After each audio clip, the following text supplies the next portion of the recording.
Yeah, don't lose that trust. Don't lose that trust. I love this sauce because we could totally just use that Aquí Maria sauce, but then like in Peru, they saute it, they like get a nice brown on the garlic and onions, and then you add that with a little lime, and then it just makes this like really creamy and smoky, spicy sauce. And you pour it on top of the chicken, and it's just absolutely mouth-watering. I was just with you guys over at the event in Austin in November. What was it like for the first event? Because I feel like we have so much that we could learn from you. Our very first Cyber Marketing Con was in DC, Arlington, Virginia, actually, across the bridge from DC.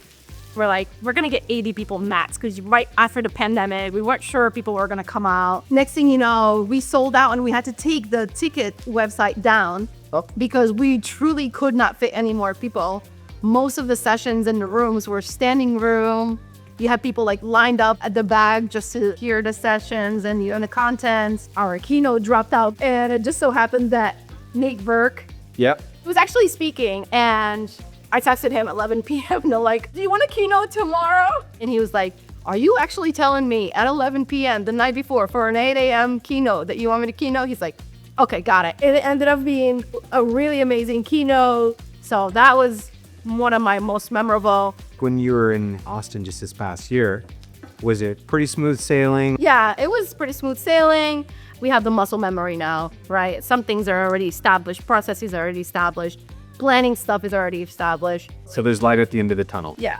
And we built that trust with obviously the marketers who are the attendees, and we see those as our customers too, right? Because we want them to be happy with the programming we're putting together. But then we also earn the trust with the vendors. So you see year over year, there is this established trust and credibility that these guys are legit. What advice would you have for whether it's companies trying to build community around their brands or people just trying to build a community in general that you feel like you want to throughout the process?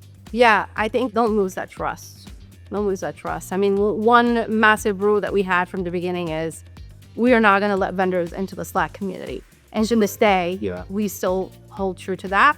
And I think the members definitely appreciate that because it can become a marketplace really quick. One thing we always say is that we're always going to put our members first. So in any predicament, if it's not going to serve the members first, then we're just not going to do it. I mean, you guys have stayed so humble and you didn't just try to make the brand about you guys. That's something that Ben and I want to be intentional with Cooking with CISOs. The goal is to make, the guest CISO or the co-host the hero of the story, right? Or the sponsor. Yeah, it's all about storytelling.